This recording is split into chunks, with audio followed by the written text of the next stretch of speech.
Okay, I went over there and started cleaning up stuff a little bit. And when I cleaned that area up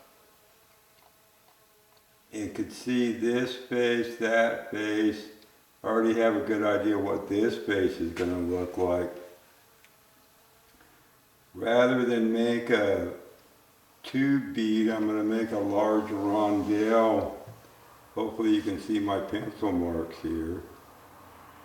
That square right there, if it were a square, is roughly 5/8 of an inch.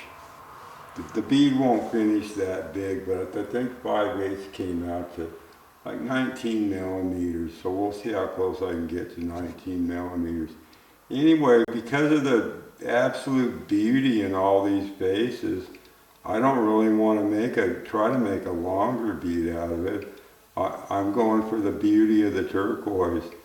So I'm going to go cut that square out, or close to a square, because this face right here doesn't look like it really does anything. But when you drill a hole in the center and start to round it, the corners all disappear, which I'll show you.